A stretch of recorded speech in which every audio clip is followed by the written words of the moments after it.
Yo, salut à tous les amis, salut YouTube, c'est Mika, j'espère que tout le monde se porte bien, on se retrouve les gones pour parler ensemble, un petit peu faire le détour sur l'actu de l'Olympique lyonnais, un petit peu de mercato, un petit peu d'économique, très rapide, très léger, et on fera aussi un petit point tactique sur le fameux carré, dont je parle souvent en vidéo, et qui est si cher à Paulo Fonseca avec une question en toile de fond.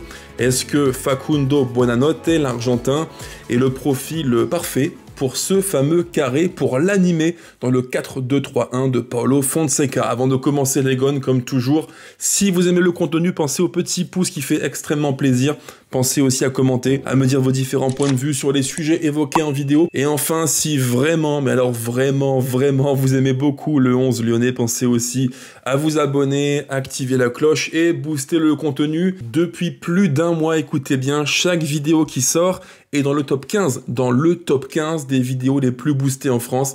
C'est grâce à vous toutes et à vous tous. Merci pour ça infiniment les amis. On commence donc par le thème numéro 1, c'est le petit retour sur l'actu mercato de l'OL. Alors, plein de sujets, plein de dossiers, de cas individuels à évoquer ensemble. On commence par le cas le plus chaud, je dirais, le cas Koumbedi.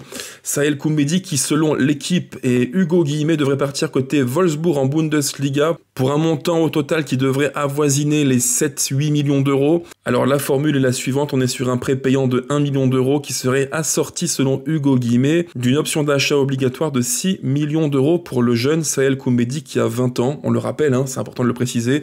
Alors, est-ce que oui ou non, c'est une bonne affaire pour l'OL ? En fait, ce qu'il faut se dire, les amis, c'est qu'il faut dissocier l'aspect individuel, sportif de Koumbedi, et l'aspect économique. Je pense que dans un monde où l'OL irait bien, où il n'y aurait pas de problématiques financières, économiques et budgétaires pour l'OL, avoir comme numéro 2 Koumbedi, ma foi, c'est quand même pas mal. Jeune joueur qui a certes des qualités et des défauts, c'est vrai aussi, mais un profil intéressant, dynamique, qui ne fait pas de vagues, qui sait tout le temps montrer, il faut le dire, extrêmement professionnel dans les bons et les moins bons moments. Donc je dirais que d'un point de vue sportif, son départ de Saël Koumbedi, eh ben, ça va obliger le staff à faire un tout petit peu, entre guillemets, du bricolage. Et on peut imaginer, par exemple, qu'au vu de l'effectif défensif de l'OL, qu'un Theo Barisic va peut-être jouer un peu plus, que Kluivert pourrait dépanner parfois à droite, mais surtout, je pense que le staff mise beaucoup sur la polyvalence. En fait, quand on prend l'effectif de l'OL, à l'instant T, les mecs qui ont été recrutés comme Pavel Schulz, Karabets ou encore Kluivert ont tous un point commun, au moins un je dirais, c'est la polyvalence. Des profils qui peuvent jouer à la fois sur un poste, mais aussi dépanner à d'autres. Et dans le cas de Kluivert, on le sait, il a joué en Portugal dans un schéma à 3 centraux, donc il peut le faire, et il peut jouer à la fois central à 2, mais aussi dépanner latéral droit. Donc voilà, il y a plein de solutions qui sont dites alternatives, c'est pas le schéma idéal, on préfère tous avoir un latéral droit numéro 1 et un numéro 2 qui ferait l'équilibre. À l'évidence, il y aura un numéro 1 qui sera, je pense, logiquement Ainsley Maitland-Niles, sauf départ de dernier instant durant le mercato estival. Et derrière lui, le staff aura plusieurs options possibles, Theo Barisic, Kluivert ou Mata, qui peut faire parler la polyvalence de son profil technique. Donc voilà, c'est pas sportivement, je pense qu'on peut faire sans lui. Ça reste un bon gamin, un bon jeune qui a, je pense, une marge de progression. Défensivement, oui, c'est pas tout le temps irréprochable, c'est vrai, il y a une forme de, un peu d'immaturité dans son jeu. Mais voilà, c'est un jeune joueur qui, je le pense vraiment, en Bundesliga, dans une équipe qui lui fait confiance, et c'est le cas du coach qui le veut vraiment ardemment, côté Wolfsburg, et dans un pays qui promeut un football extrêmement offensif, porté vers l'avant et débridé, je pense que Saël peut tirer son épingle du jeu et peut-être faire un très bon coup dans sa carrière. Maintenant, si on met de côté l'aspect sportif et qu'on revient à des considérations plus économiques, et ben dans ce contexte-là, où l'OL doit faire attention à tout, vraiment toutes les dépenses qu'on peut générer, et aussi aux recettes, évidemment, un départ de Saël pour 6, 7, 8 millions d'euros, c'est pas négligeable. C'est une évidence, là encore. On le sait, j'en parlerai après en détail, mais l'OL doit trouver environ 40 millions d'euros d'ici les prochains mois. C'est ce que nous fait comprendre la presse sportive française. Il semblerait, j'en parlerai après, mais que l'OL doive trouver 40 millions pour pour justement honorer certaines échéances, fournisseurs par exemple, et pour bien faire fonctionner la machine en termes de trésorerie. Bon, donc une telle vente n'est pas déconnante, ce qui montre bien qu'à l'OL, dans l'effectif de tout ce qu'on a sous la main, eh bien tout le monde peut être vendu, il n'y a personne qui est intouchable, même si je pense que nos dirigeants ont une forme de dilemme, à savoir est-ce qu'il faut vendre plusieurs joueurs entre 5 et 10 millions ou faire une très grosse vente. Et là encore sur la question, j'ai un point de vue clair, j'en parlerai juste après. Dossier suivant, c'est le cas de Paul Akwoku, parce que oui, Paul Akwoku est encore un joueur de foot et encore un joueur de l'OL, et on apprend dans la presse espagnole, je mets à l'écran l'article qui le dit bien, del Periódico de Aragón, on apprend que Paul Akwoku pourrait donc signer du côté du Real Saragosse, en Espagne, qui est en division 2 espagnole, ce serait donc un prêt pour lequel prendrait en charge une bonne partie du salaire du joueur, la Real Saragosse. Donc environ, je crois, 600 000 euros sur les 1,5 million qu'il perçoit à l'OL, parce que oui, écoutez bien, accrochez-vous bien, selon la presse, Paul Akwoku perçoit à l'OL 1,5 million d'euros annuels. C'est de la folie pure. Comment a-t-on pu, il y a maintenant 2 ans, filer un tel joueur qui n'a quasiment aucune référence au plus haut niveau, je dis bien au plus haut du plus haut niveau européen, comment a-t-on pu lui filer 1,5 million annuel? C'est de la folie pure. Enfin, les amis, 1,5 million, ça fait à peu près 120 000 euros mensuels. Je m'interroge. C'est un salaire que perçoit en France quelqu'un comme Pierre Lesmelou, qui a même moins que ça d'ailleurs. On parle de salaire de bons joueurs de Ligue 1, des joueurs qui ont 28, 29 ans, qui ont confirmé 3, 4, 5 saisons, qui ont un vrai niveau. Oh, c'est de la folie quand même. Franchement, le transfert de Paul Akwoku, ça restera une sacrée énigme pour tout le monde. Donc s'il part en Espagne, au Real Saragosse, tant mieux pour nous, ça me va très bien. Maintenant, on est sur un prêt. Est-ce qu'il y aura une option qui sera obligatoire? Je ne le sais pas encore. Un prêt qui serait payant, je l'imagine, et donc prise en charge du salaire par le club espagnol. Donc bon, on n'est pas sur un deal parfait pour l'OL. Le joueur, est-ce qu'il veut jouer au foot? J'espère que oui, parce qu'il n'est pas non plus extrêmement vieux. Il me semble que Akwoku, il a 27 ans. Peut-être grand maximum 28. Ça reste un relativement jeune joueur. Est-ce qu'il veut jouer au foot? Ça fait quand même 1 an et demi qu'il ne joue plus. Je pense qu'il est grand temps de reprendre un peu le sens des terrains et toucher du ballon pour la Akwoku, parce que là, bon, côté finance de l'OL, payer un joueur comme ça qui ne joue pas 1,5 million d'euros, je vous passe les charges patronales sociales, ça fait quasiment 2 millions, c'est beaucoup, c'est extrêmement cher. Voilà, donc je pense qu'au niveau de la direction actuelle, payer un joueur dans le vide, c'est pas dans l'air du temps, on peut le comprendre et fort aisément. Donc voilà, espérons que le deal se conclue. Le joueur, on le sait, on a eu plein d'échos, est extrêmement gourmand en termes de prétention salariale. Il y a eu quelques petites touches dans le Golfe et le Moyen-Orient, mais il voulait beaucoup d'argent. À l'OL, il a un gros salaire. En même temps, d'un point de vue purement contractuel du joueur, je peux comprendre qu'il n'ait pas envie de faire tous les efforts pour bouger.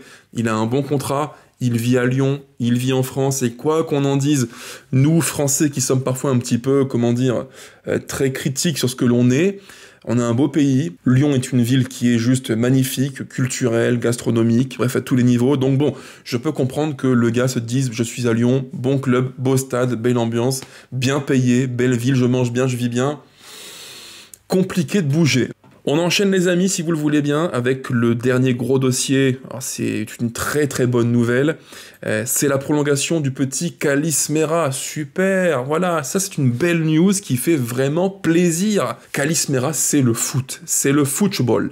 C'est un garçon qui joue simple, qui joue dans l'intérêt du jeu, tout le temps vers l'avant, contrôle, passe, je lève les yeux, je scanne. Vraiment, je ne tiens pas à en faire trop sur lui, mais Calis, c'est le foot. C'est vraiment, pour moi, c'est le profil de joueur qui montre le plus ce qu'est le foot. Voilà.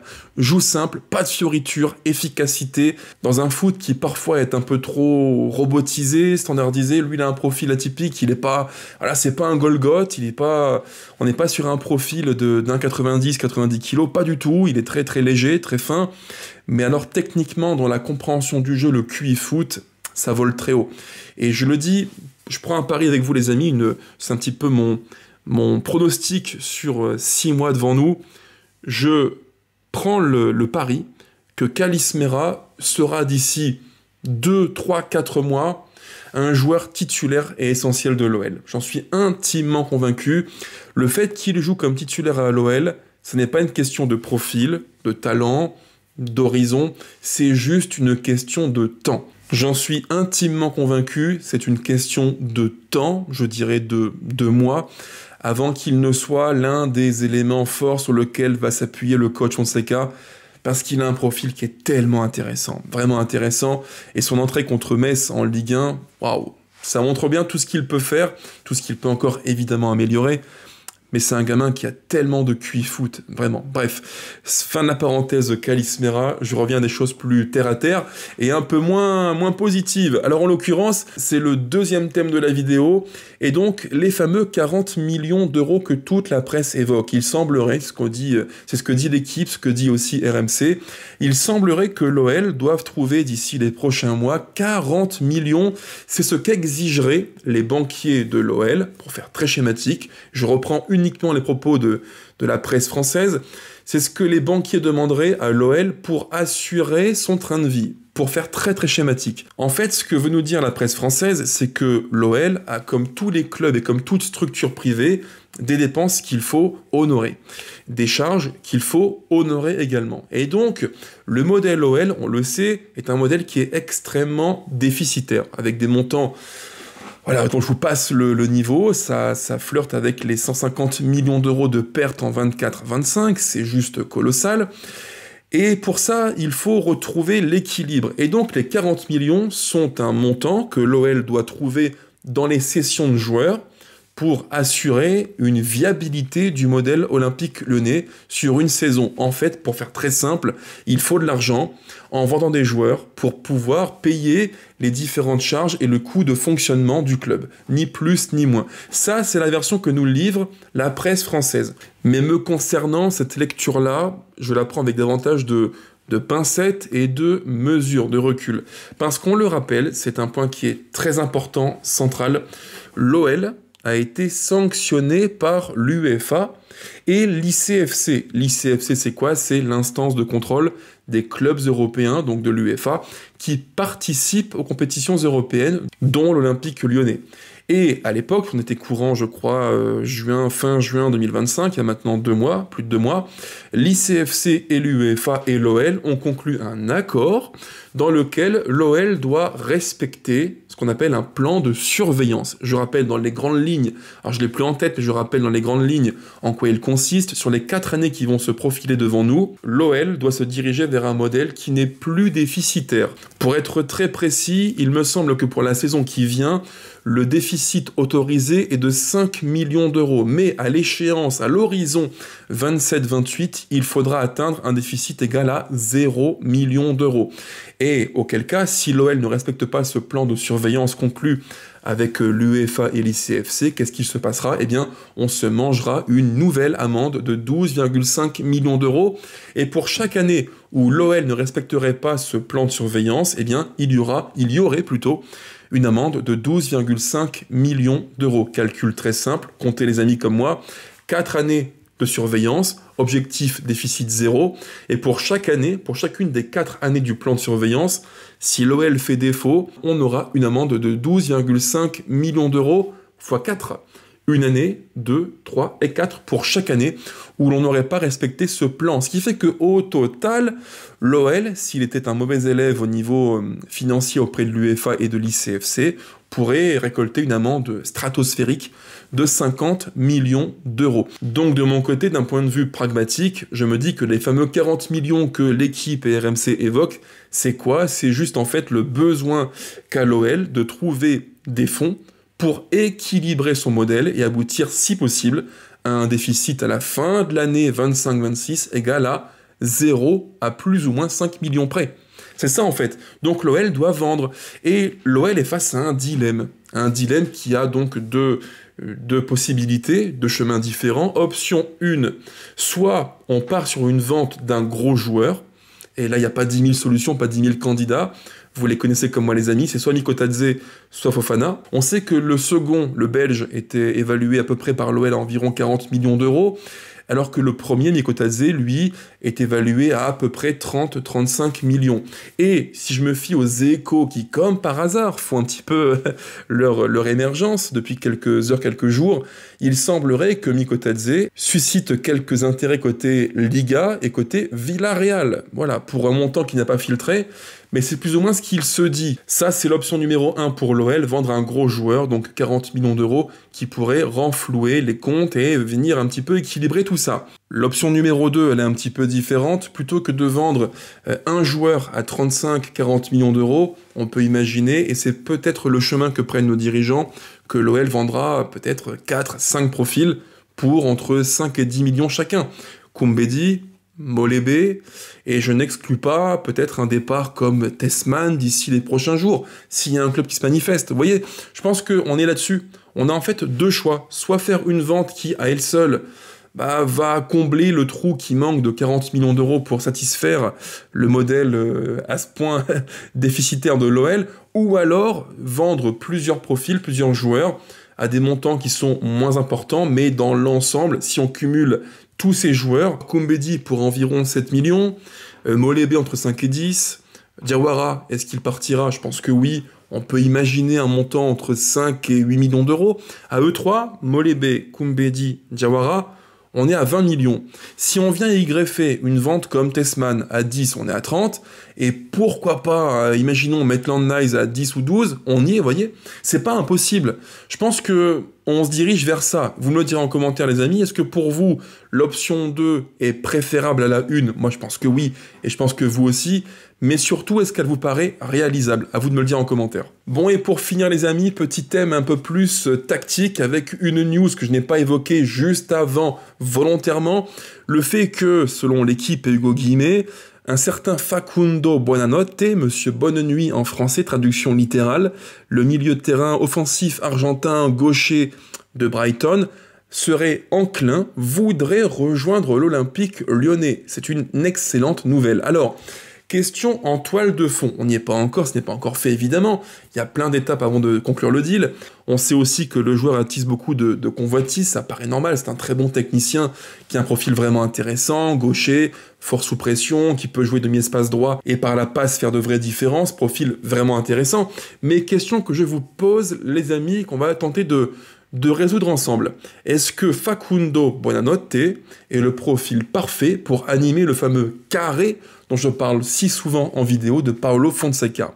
Et je vais essayer de vous livrer ma réponse d'un point de vue tactique pour vous dire si oui ou non je pense que Facundo Buonanotte est le profil adapté pour le fameux carré dans l'animation de Paulo Fonseca. Alors qu'est-ce que je peux vous dire, les amis? Prenons le point de départ. On le sait, Fonseca a un schéma préférentiel qui est le 4-2-3-1.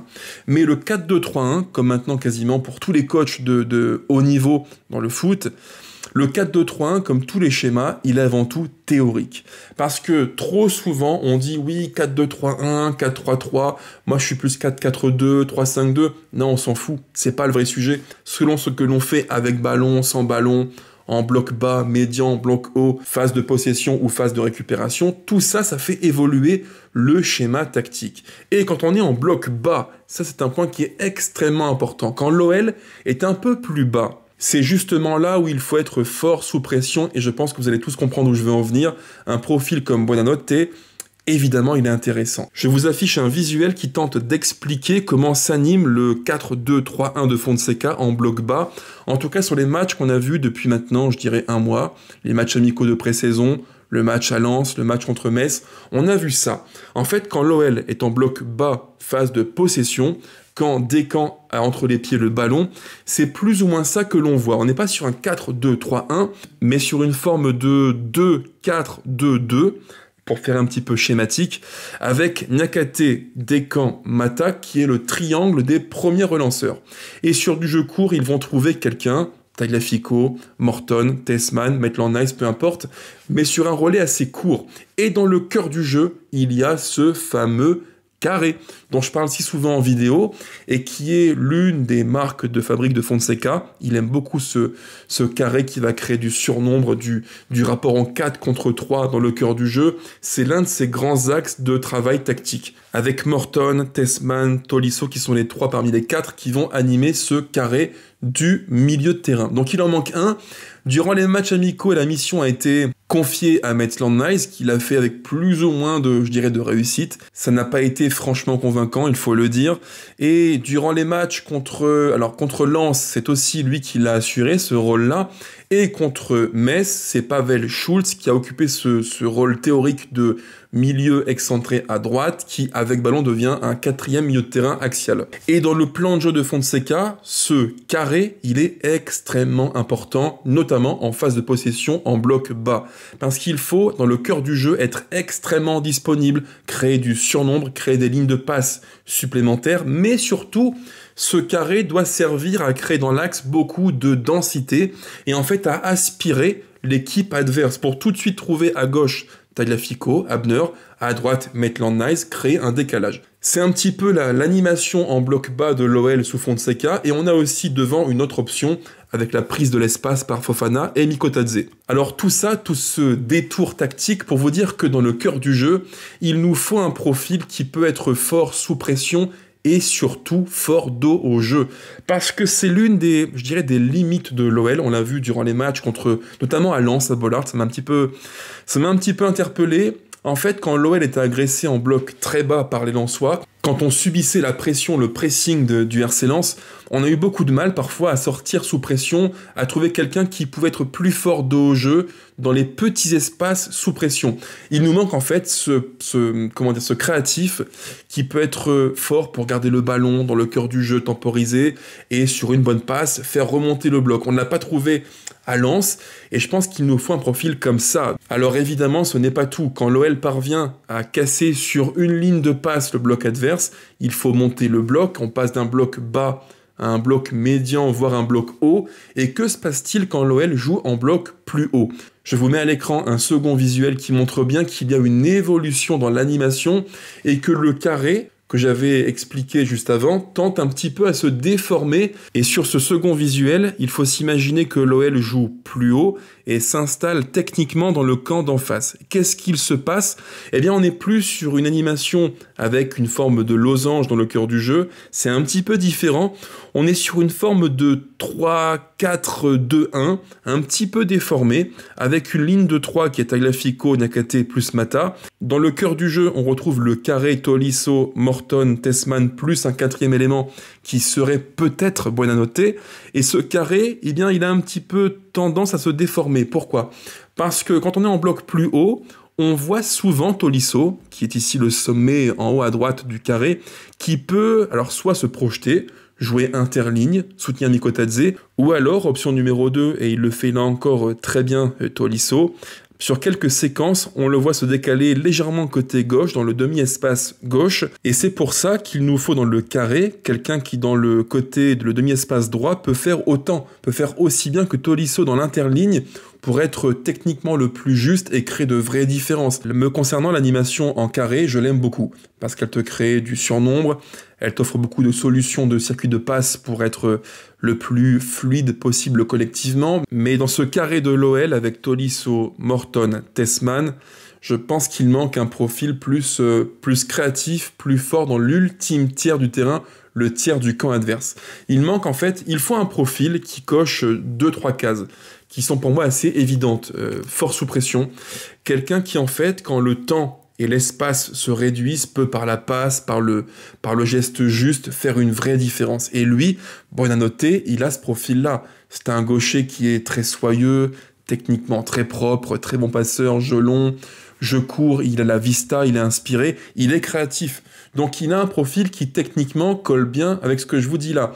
Deuxième critère, il faut un profil qui, je le pense, peut, sur quelques séquences de jeu, démarrer côté droit et avec ballon se réaxer.